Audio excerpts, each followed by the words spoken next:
আসসালামু আলাইকুম। এখন দেখবেন সংবাদ শিরোনাম। দশম গ্রেড বাস্তবায়ন ও হামলার প্রতিবাদে অনির্দিষ্টকালের কর্মবিরতিতে প্রাথমিকের শিক্ষকরা। শহীদ মিনারে অবস্থান কর্মসূচি, স্বরাষ্ট্র ও গণশিক্ষা উপদেষ্টার পদত্যাগ দাবি। নেতা কর্মীদের প্রতি দরদ নেই বলে শেখ হাসিনা পালিয়েছেন, অথচ অবর্ণনীয় নির্যাতনের মুখেও দেশ ছাড়েননি খালেদা জিয়া। ঠাকুরগাঁয় মির্জা ফখরুল।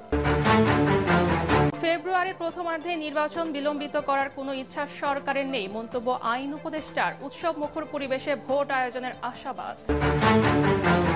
নির্বাচনের আগে ছাড় হচ্ছে না আন্তর্জাতিক মুদ্রা তহবিলের ষষ্ঠ কিস্তি, জানালেন অর্থ উপদেষ্টা। বিএনপির সাথে IMF প্রতিনিধি দলের বৈঠক। দুর্ধর্ষ সন্ত্রাসী কাকন বাহিনীকে ধরতে পদ্মার চরে পুলিশের অপারেশন ফার্স্ট লাইট। দেশি বিদেশি অস্ত্র মাদকসহ 21 জন আটক।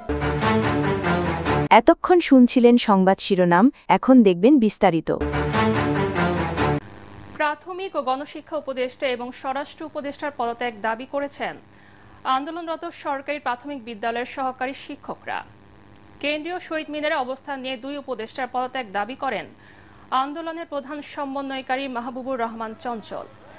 জানান, দশম গ্রেড সহ 3 দফা দাবি আদায় না করে তারা ঘরে ফিরবেন না। এর আগে শাহবাগে পুলিশি হামলার প্রতিবাদে অনির্দিষ্টকালের কর্মবিরতি শুরু করেন দেশের সব সরকারি প্রাথমিক বিদ্যালয়ের সহকারী শিক্ষকরা। এতে বন্ধ হয়ে গেছে সারা দেশের প্রায় 65,000-এর বেশি বিদ্যালয়ের পাঠদান কার্যক্রম। এর অংশ হিসেবে রাজধানীর কেন্দ্রীয় শহীদ মিনারে অবস্থান কর্মসূচি পালন করছেন তারা। প্রাথমিক সহকারী শিক্ষক সংগঠন ঐক্য পরিষদের আহ্বায়ক ও প্রাথমিক বিদ্যালয় সহকারী শিক্ষক সমিতির কেন্দ্রীয় সভাপতি শামসুদ্দিন মাসুদ বলেন, শিক্ষকদের উপর পুলিশি হামলার প্রতিবাদ ও 3 দফা দাবি বাস্তবায়নে দেশের সব প্রাথমিক বিদ্যালয়ে এই কর্মবিরতি চলবে। 5 জনকে গ্রেপ্তার করা হয়েছে তাদের নিঃশর্ত মুক্তির দাবিতে এবং 3 দফা দাবি বাস্তবায়নে আমাদের কর্মসূচি আজ থেকে সারা বাংলাদেশের সকল প্রাথমিক বিদ্যালয়ে অনির্দিষ্টকালের জন্য পূর্ণ দিবস কর্মবিরতি চলবে। এদিকে সারা দেশে অনির্দিষ্টকালের কর্মবিরতি পালন করছেন প্রাথমিক বিদ্যালয়ের শিক্ষকরা। বরিশালে কর্মবিরতির কারণে ক্লাস বন্ধ থাকায় ব্যাহত হচ্ছে শিক্ষার্থীদের লেখাপড়া। সকাল থেকে শিক্ষার্থীদের স্কুলে এসে ফিরে যেতে দেখা গেছে। মেহেরপুরে সকাল থেকে এই কর্মবিরতি শুরু করেন শিক্ষকরা। শিক্ষার্থীরা বিদ্যালয়ে এলেও শিক্ষকরা ক্লাস বন্ধ রেখেছেন। ঝালকাঠিতে শিক্ষকদের কর্মবিরতিতে বন্ধ রয়েছে জেলার 564টি প্রাথমিক বিদ্যালয়ে পাঠদান কর্মসূচি। সকাল থেকে বিদ্যালয় বন্ধ রেখে তারা উপজেলা পরিষদের অডিটোরিয়ামে অবস্থান নেন। শিক্ষকরা জানিয়েছেন, তাদের দাবি আদায় না হওয়া পর্যন্ত আন্দোলন চালিয়ে যাবেন তারা। আমাদের 3টে দাবি আছে সরকারের কাছে, এজন্য আজ থেকে আমরা কর্মবিরতি শুরু করছি। দুর্ভাগ্যজনকভাবে সরকার সেটাকে প্রতিহত করার জন্য পুলিশি নির্যাতন চালায়। ওখানে আমাদের অনেক শিক্ষক আহত এবং 5 জনকে গ্রেপ্তার করা হয়েছে। উপদেষ্টা মহোদয়কে আহ্বান জানাবো, অবিলম্বে এর সমাধান করে আমাদের সকল শিক্ষককে ক্লাসরুমে ফেরার সুযোগ করে দেন। নেতা কর্মীদের প্রতি দরদ নেই বলে শেখ হাসিনা পালিয়ে গেছেন, অথচ অবর্ণনীয় নির্যাতন নিপীড়নের পরও বেগম খালেদা জিয়া দেশ ছেড়ে যাননি বলে মন্তব্য করেছেন বিএনপি মহাসচিব মির্জা ফখরুল ইসলাম আলমগীর। ঠাকুরগাঁয় স্থানীয় ভোটারদের সাথে মতবিনিময় সভায় তিনি এসব কথা বলেন।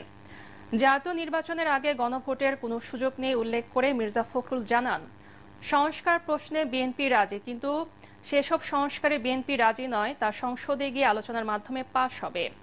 বলেন, দেশের গণতন্ত্র পুনরুদ্ধারে আসন্ন জাতীয় সংসদ নির্বাচন অত্যন্ত জরুরি। অন্তর্বর্তী সরকার নির্বাচিত নয়, তারা কৃষকের কষ্ট বোঝে না দাবি করে ফখরুল বলেন, বিএনপি ক্ষমতায় এলে কৃষক তার উৎপাদিত ফসলের ন্যায্য মূল্য পাবে। তিনি আরো বলেন, নারীর ক্ষমতায়নে ফ্যামিলি কার্ড দেবে বিএনপি। অন্তর্বর্তীকালীন সরকার ভোট করে আসেন, কিন্তু আমরা সবাই মিলে তাকে দায়িত্ব দিয়েছি, হাসিনা পালানোর পরে সে দেশ চালাবে, এভাবে নির্বাচন করবে, তাই না? দুঃখের কথা হচ্ছে এই সরকারটার পেছনে তো মানুষ নাই, মানুষের যে কষ্ট সেটা সরকার বুঝে না। কৃষকের কষ্ট কোথায়, সমস্যা কোথায়, এই সরকার বুঝে না।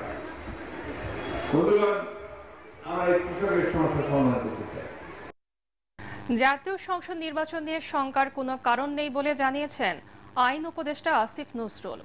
তিনি বলেন, সরকার ফেব্রুয়ারির প্রথমার্ধে নির্বাচন আয়োজনে বদ্ধপরিকর। রাজশাহীতে সাংবাদিকদের প্রশ্নের জবাবে তিনি এসব কথা বলেন। আসিফ নজরুল বলেন, 16-17 বছর নির্বাচন না হওয়ায় মানুষের মধ্যে কিছুটা শঙ্কা আছে, তবে এবার উৎসব মুখর পরিবেশে ভোট হবে। রাজশাহীতে চিফ জুডিশিয়াল ম্যাজিস্ট্রেট আদালত ভবনের লিগ্যাল এইড অফিসে বিচারকদের সাথে মতবিনিময় করেন আইন উপদেষ্টা ডক্টর আসিফ নজরুল। মতবিনিময় শেষে সাংবাদিকদের প্রশ্নের জবাবে তিনি বলেন, জনমনের শঙ্কা থাকলেও যথাসময়ে উৎসব মুখর পরিবেশে নির্বাচন অনুষ্ঠিত হবে। নির্বাচন নিয়ে আশঙ্কার কোনো কারণ দেখি না। আমি মনে করি রাজনৈতিক দলগুলো একে অপরের উপর চাপ সৃষ্টি করার জন্য বা আমাদের উপর চাপ সৃষ্টি করার জন্য কিছু কিছু কথা বলেন, আবার কিছু কিছু কথা হয়তো জেনুইনলি বলেন। সবকিছু শুনে হয়তো মনে হয় যে নির্বাচন নিয়ে একটা অনিশ্চয়তা বা আশঙ্কা রয়েছে। আমি আপনাদেরকে দৃঢ় কণ্ঠে বলতে চাই, আমরা সরকারের পক্ষ থেকে ফেব্রুয়ারির প্রথমার্ধে জাতীয় সংসদ নির্বাচন আয়োজন করার ব্যাপারে বদ্ধপরিকর। গ্রেফতার হওয়া আওয়ামী লীগ ও নিষিদ্ধ ছাত্রলীগের বিপুল সংখ্যক নেতাকর্মীদের জামিনের বিষয়েও কথা বলেন আইন উপদেষ্টা। জামিন দেওয়াটা আসলে শুধু বিচারকের উপর ডিপেন্ড করে না, এটা ডিপেন্ড করে যে পুলিশ কি রিপোর্ট দিচ্ছেন। এখন ধরেন পুলিশ যদি একটা রিপোর্টে বলে সন্দেহভাজন হিসাবে ওনাকে গ্রেফতার করা হয়েছে, তো সেটা তো আপনার জামিন না দেওয়ার যুক্তি থাকে না তখন। আমরা মনে করি যেখানে জামিন পাওয়ার যোগ্য সেখানে জামিন পেতে পারে, কিন্তু যারা আপনার জামিন পেয়ে একই ধরনের অপরাধ করতে পারে বা দেশের আইন শৃঙ্খলা পরিস্থিতি বিনষ্ট করতে পারে বা নিষিদ্ধ কোনো সংগঠনের তৎপরতা চালাতে পারে, তাদের যদি আপনার বেশি জামিন হয়ে যায় আমরা তো অবশ্যই আশঙ্কিত থাকি। লিগ্যাল এইডের সংস্কার এবং মামলার জট কমাতে বিচারকদের সংখ্যা বাড়ানো হয়েছে বলেও জানান আইন উপদেষ্টা আসিফ নজরুল। আইনগত সহায়তা নেওয়া বাধ্যতামূলক করেছি অনেক ক্ষেত্রে, একজন বিচারকের জায়গায় 3 জন বিচারক দিচ্ছি যাতে আদালতে মামলার চাপ কমে। নির্বাচনের আগেই IMF এর ষষ্ঠ কিস্তি ছাড় হচ্ছে না বলে জানিয়েছেন অর্থ উপদেষ্টা ডক্টর সালেউদ্দিন আহমেদ। তিনি জানান, নির্বাচনের পর তাদের প্রতিনিধি আবারও বাংলাদেশে আসবে। সে সময় সব ঠিক থাকলে ষষ্ঠ ও সপ্তম কিস্তির অর্থ একসাথে দেবে বলে প্রতিশ্রুতি দিয়েছে IMF। সচিবালয়ের সাংবাদিকদের সাথে আলাপকালে এসব কথা জানান অর্থ উপদেষ্টা। গুলশানে দলীয় চেয়ারপারসনের কার্যালয়ে আন্তর্জাতিক মুদ্রা তহবিল IMF প্রতিনিধি দলের সঙ্গে বৈঠক করেছে বিএনপি। প্রতিনিধি দলের নেতৃত্ব দেন adviser to the Bangladesh mission chief Chris Papageorgiou বিএনপির পক্ষে নেতৃত্ব দেন দলের জাতীয় স্থায়ী কমিটির সদস্য আমির খসরু মাহমুদ চৌধুরী। বৈঠকে ভ্যাট কাঠামো সংস্কার, কর্পোরেট কর বৃদ্ধি, ব্যাংকিং খাতের উন্নয়ন এবং সামাজিক খাতে ব্যয় বৃদ্ধি সহ বিভিন্ন বিষয়ে আলোচনা হয়। এ সময় বিএনপি প্রতিনিধি দল জানায়, টেকসই অর্থনৈতিক স্থিতিশীলতা নিশ্চিত করতে হলে আর্থিক খাত, কর ব্যবস্থা এবং সামাজিক খাতের সংস্কার জরুরি। IMF বিএনপির প্রস্তাবিত নীতি অগ্রাধিকার ও সংস্কারমুখী দৃষ্টিভঙ্গির প্রশংসা করে এবং ভবিষ্যতে সংলাপ ও সহযোগিতা বৃদ্ধির প্রত্যাশা জানায়। এ সময় বিএনপি চেয়ারপারসনের উপদেষ্টা ইসমাইল জবিউল্লাহ, ডক্টর জিয়াউদ্দিন হায়দার ও বিএনপির সাংগঠনিক সম্পাদক শামা ওবায়েদ উপস্থিত ছিলেন।